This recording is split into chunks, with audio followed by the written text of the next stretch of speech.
small. He was born lame. And by every measure of the world he entered, he should have been nothing. But Sparta had a way of turning broken things into weapons. This is the story of Agesilaus II, warrior king, friend of Xenophon, hammer of Persia. A man who reigned for 30 years despite a limp that should have cost him his life on the day he was born. A man who came within reach of Susa itself, the very heart of the Persian Empire, before the jealousy of lesser men pulled him back. A man whose greatness was matched only by his stubborn, magnificent, catastrophic refusal to know when to stop. And a man whose wit was so sharp, whose laconic tongue was so devastatingly precise, that his words cut deeper than any Spartan spear. Buckle up, the boy who shouldn't have survived. Sparta did not celebrate weakness. Newborns were inspected by elders, and those deemed unfit were, according to legend, left on the hillside to die. Whether that practice was as absolute as history suggests is debated.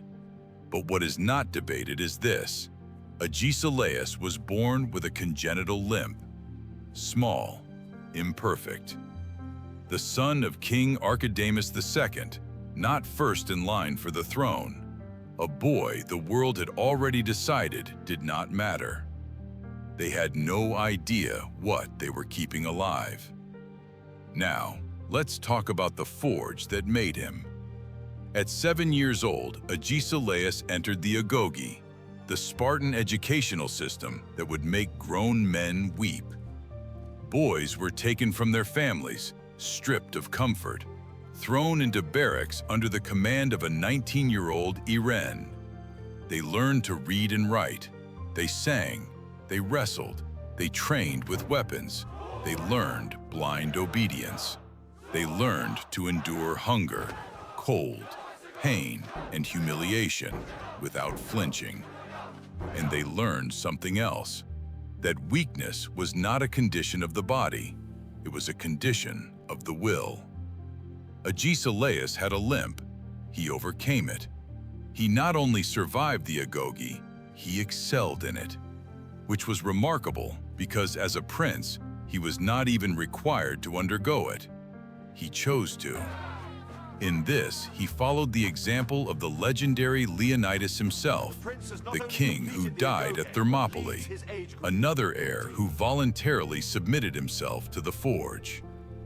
The agoge produced Spartiates, but occasionally, very occasionally, it produced something more. Men who came out the other side not just hardened, but transformed. Men for whom hardship was not an obstacle, but a language, the only language they truly understood. Every great man has a patron. Agesilaus had Lysander. Lysander was one of Sparta's most brilliant and dangerous minds, aristocrat, admiral, political operator of the First Order. He had crushed Athens at the Battle of Aegospotami, ending the Peloponnesian War, making Sparta the undisputed master of the Greek world. He was feared, admired, and deeply controversial. And he chose Agesilaus.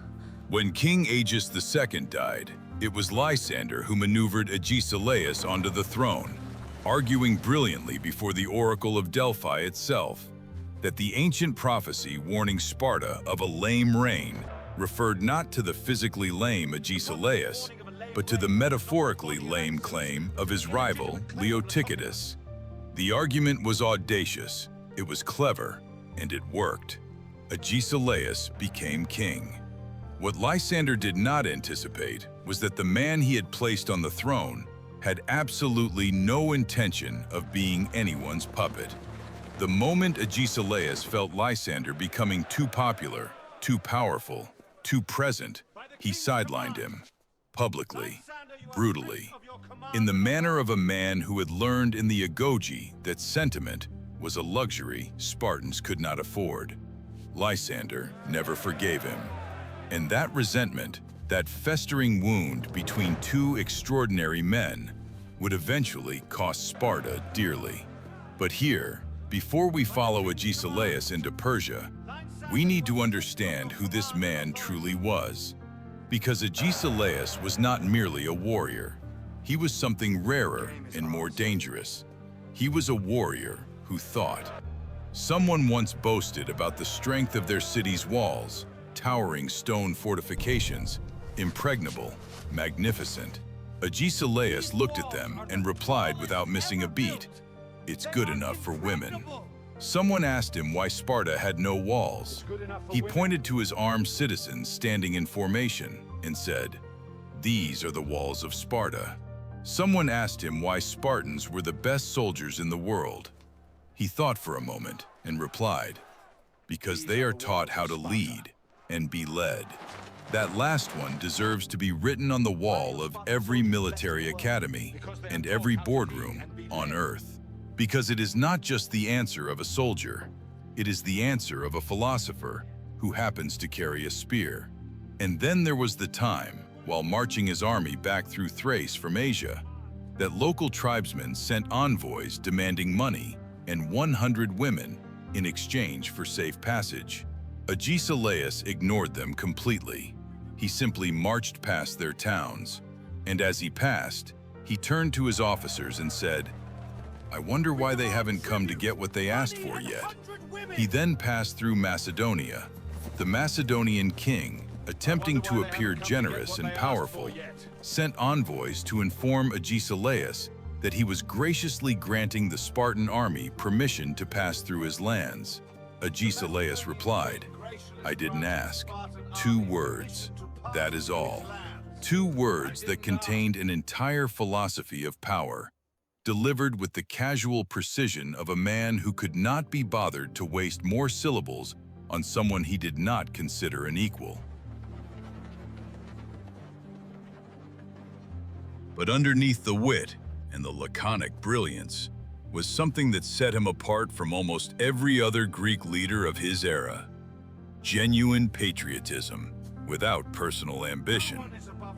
He disagreed with the Spartan council many times. He had opinions, he had pride, and yet he obeyed every time. Because as he himself put it, no one is above Spartan law, not even a king.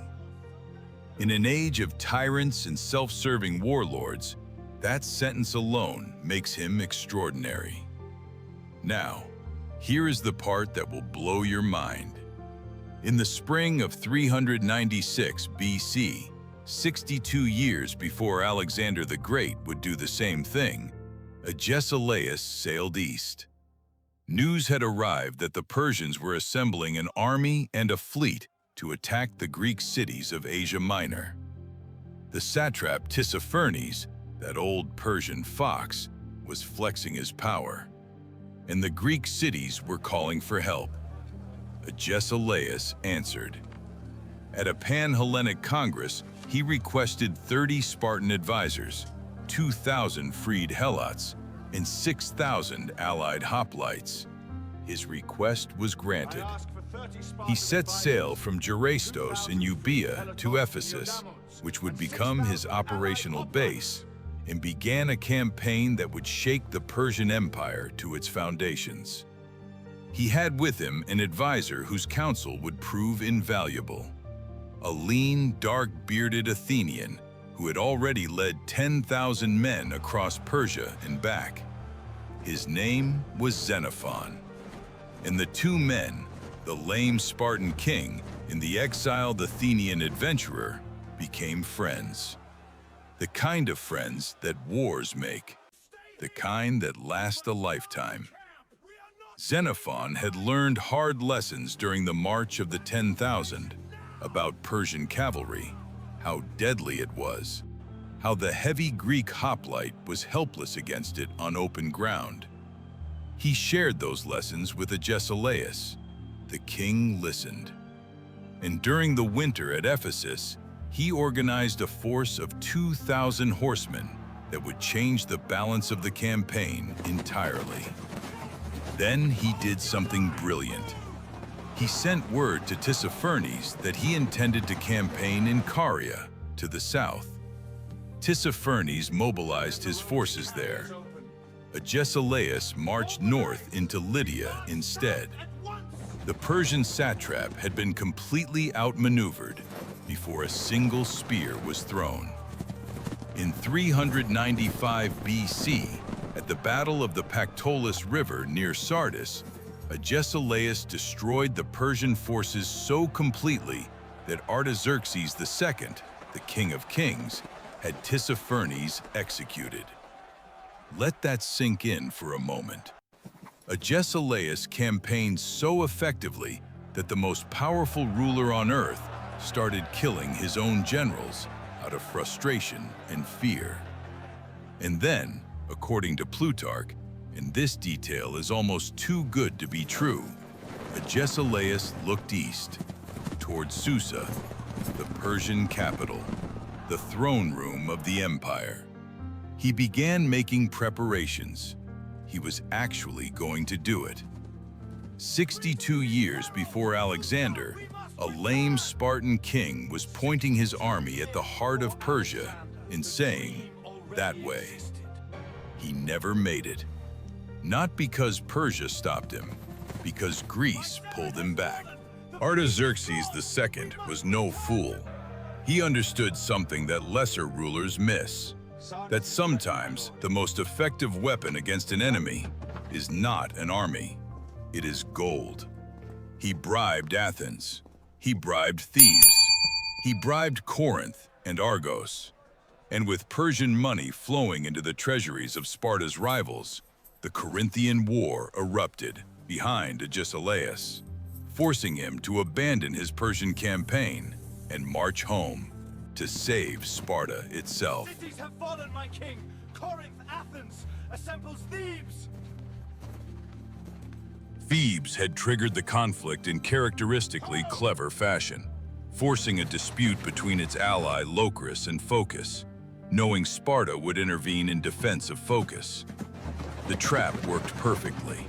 Lysander, back in Greece, still resentful, still brilliant, died in battle after failing to coordinate with his co-commander. Corinth fell. Argos joined the coalition. The anti-Spartan alliance was complete. Agesilaus left Asia, and with him left the closest thing the Greek world had ever come to breaking Persian power, until a Macedonian boy read his story and decided to finish what the lame Spartan king had started. The news that reached him on the road was mixed. Good, Spartan forces at Nemea had won. Bad, the Persian fleet under the exiled Athenian Conon had destroyed the Spartan fleet at the naval battle of Cnidus. Agesilaus kept that second piece of news secret from his troops. He would not let it break their morale before the battle ahead. That is leadership. Cold, calculated, ruthless in its care for the men who follow you. The badass Spartan crossed the Hellespont, marched along the Aegean coast, defeated Thessalian forces that tried to stop him, and in 394 BC, at Coronea, in the heart of Boeotia, the land of his enemies, he fought what historians consider one of the deadliest hoplite battles in Greek history. The Spartans won. The coalition broke, but the Thebans, those proud, stubborn, magnificent Thebans, withdrew in good order. They would not break. They never broke. And in the chaos of the fighting, a wounded Theban soldier cut Agesilaus himself. The man who had terrified Persia, wounded by the city he hated most. He went to Delphi, dedicated a tenth of everything gathered since Ephesus, and returned to Sparta, not in triumph exactly, but in the grim satisfaction of a man who has held the line.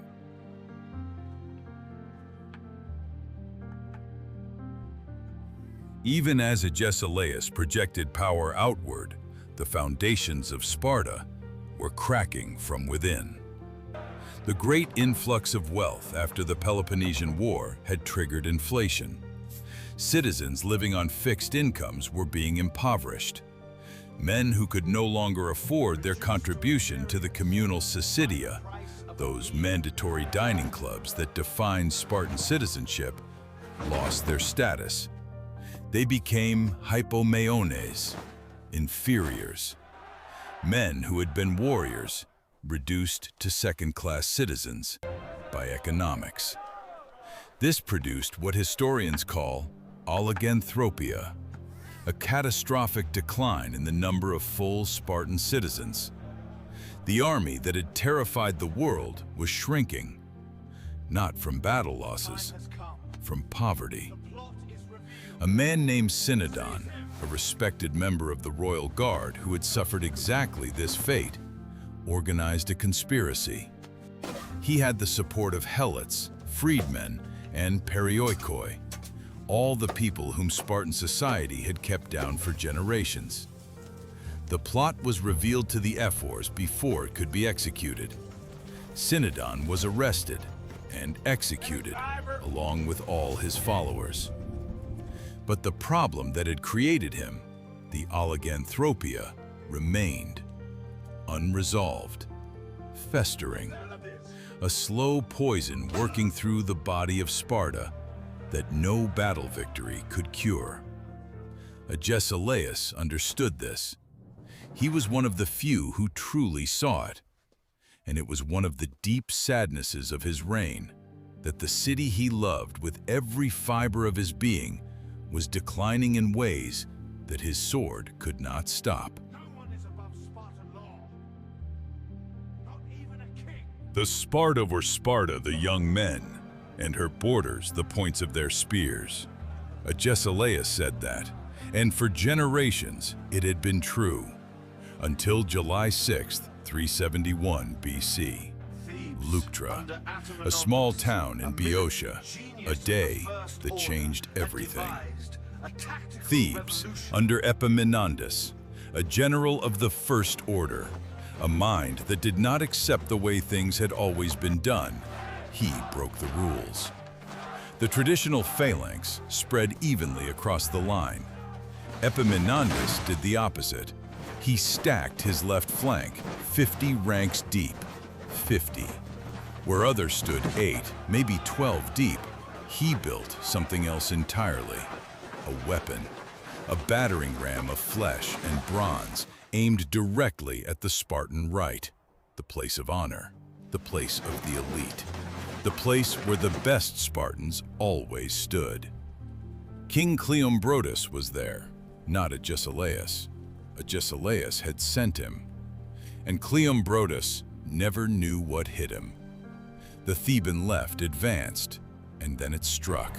Not a push, not a contest, an impact. A weight no Greek army had ever faced before. The Spartan right collapsed. Cleombrotus fell, and with him, the line. Over 1,000 Spartiates, the homoioi, the equals, the core of Spartan power, gone in a single afternoon. The myth that shadow cast since Thermopylae shattered forever. Agesilaus was not there, but the decision was his, and he carried it. Because he understood something most did not. He did not want this war. Not like this. He had said it more than once. If the Greeks stood together, they could conquer the world. He had seen it. Seen Xenophon lead 10,000 men through the heart of Persia. Seen the cracks in that empire. Seen how vulnerable it truly was. He knew. And still, for 30 years, he watched it fall apart. Sparta against Athens. Sparta against Thebes. Greek against Greek. While Persia watched and waited and won without fighting.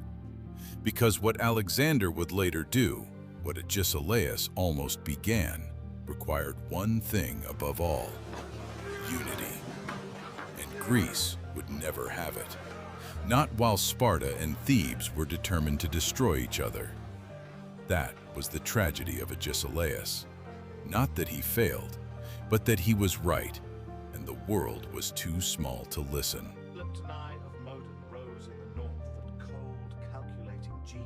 After Leuctra, the Greek world reorganized itself around new power. Philip II of Macedon rose in the north, that cold, calculating genius who turned a semi-barbaric kingdom into the most efficient military machine Greece had ever seen. He crushed the Greek city-states at Chaeronea in 338 BC and formed the League of Corinth, a unified Greek alliance under Macedonian hegemony. Every major Greek city joined, except one. Sparta refused. Of course Sparta refused. Sparta always refused. Sparta would rather stand alone in proud, defiant decline than bend the knee to a Macedonian king, even one who was about to fulfill the dream that Agesilaus had pointed towards 60 years earlier. When Alexander launched his campaign against Persia in 334 BC, the campaign that would finally reach Susa and burn Persepolis and drive Darius from his throne, Sparta sent no soldiers. While every other Greek city contributed forces to the greatest military adventure in the history of the world, Sparta watched from the sidelines. And why did Alexander not punish them for it? Why did he not march south and force Sparta into submission the way he had destroyed Thebes? Because Sparta, by that point, was spent. Their army was a shadow of what it had been. Their citizen numbers had collapsed from Oliganthropia. They had no navy. They controlled no sea routes. Fighting them would have been a waste of Alexander's time, and Alexander did not waste time. He reportedly dismissed the question of Sparta with characteristic contempt, saying it was not worth his attention. Thebes had revolted, and he had erased it from the map as a warning. Sparta he simply ignored, which in many ways was a crueler fate. King Agesilaus III of Sparta, watching Alexander disappear into Asia, saw his opportunity. With Persian gold behind him and Greek mercenaries at his side, he launched a rebellion against Macedonian rule in 331 BC, while Alexander was deep in Persia. The decisive battle at Megalopolis ended in catastrophic Spartan defeat. Agesilaus III was killed. The rebellion was crushed by Alexander's regent, Antipater. When Alexander heard about it, he dismissed it as, according to ancient sources, a battle of mice.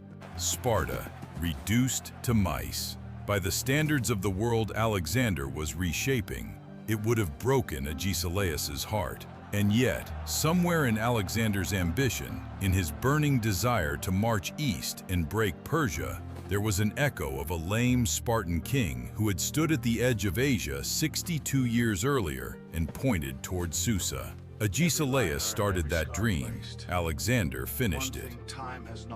He was 80 years old, lame since birth, scarred by decades of war. He had outlived Lysander, his patron and enemy. He had outlived Chrysippus, his old Spartan comrade from the March of the 10,000. He had outlived the era that made him. He had watched Sparta rise to the summit of the Greek world and begin its long slide from that summit. And he took one more campaign. Sparta needed money. The city that had conquered Athens and humiliated Persia and dominated Greece for a generation needed money. Because the oliganthropia had hollowed it out. Because the wealth of victory had corrupted what poverty had preserved. Because the walls of Sparta were her young men, and there were fewer young men every year. So they sent their old king to Egypt as a mercenary commander. Agesilaus crossed to Egypt, that ancient alien land on the edge of the known world, and offered his sword to Pharaoh Nectanebo II against the Persians. 200 talents was the price, for Sparta, not for himself. He had campaigned across 3 continents and enriched himself with nothing. Everything went to Sparta, always to Sparta. He won his battles, he fulfilled his mission. He turned 84 years old in a foreign land, fighting a foreign king's wars for his city's treasury. And on the way home, in Cyrenaica, on the North African coast, he died on the road, moving, as a Spartan should, never stopping, never surrendering, never accepting that the journey was over until the body itself gave out. His men embalmed his body in wax, in the Egyptian manner, a final irony for a man who had spent his life fighting Persia and died in the shadow of Egypt, and carried him home to Sparta for burial. The lame boy who should have died on a hillside came home one last time. His last words, or close to them, were these: "I don't want Sparta to erect statues and paintings to remember me. My deeds and accomplishments will be there to speak on my behalf, and that's all that really counts." And earlier, when asked the same question in a more formal setting, he had said it with the precision of a man who had spent a lifetime cutting away everything unnecessary. "If I have performed any noble action, that is sufficient commemoration. If I have done nothing noble, all the statues in the world will not preserve my memory." 30 years as king, 3 continents, Persia, Greece, Egypt, a friendship with the man who wrote the greatest military memoir of the ancient world, a campaign that came within reach of Susa, a city loved beyond reason and served beyond duty, a limp that never slowed him down, a wit that never dulled, a sense of honor that never bent. He played with his young son on a stick horse and begged his friends not to tell anyone because he was embarrassed. He disagreed with the council and obeyed anyway because no one was above Spartan law. He looked at a city with magnificent walls and called them good enough for women. He looked at his armed citizens standing in formation and called them the walls of Sparta. He was a patriot in an age of opportunists, a strategist in an age of brawlers, a man of principle in an age of gold. And in the end, his greatest failure was his greatest irony. His obsessive hatred of Thebes, that personal vendetta that consumed 30 years and enormous treasure, weakened both Sparta and Thebes so completely that it paved the road for a king from Macedonia that neither of them saw coming in time. Philip II watched the Greek city-states exhaust each other, and his son Alexander read the history of a lame Spartan king who had once pointed at Persia and said, "That way," and decided to finish what Agesilaus had started. Agesilaus never knew. He was already gone. But the dream he carried, the vision of a united Greece breaking Persian power forever, did not die with him. It was waiting, in the hands of a 20-year-old Macedonian who had crossed the Hellespont in 334 BC and not stop until he had reached the ends of the known earth. That is the legacy of Agesilaus II. Not statues, not monuments, just the echo of an extraordinary life, the footprint of a lame king who walked further than almost anyone who came before or after him, still reverberating 2,500 years later. Such was Agesilaus II.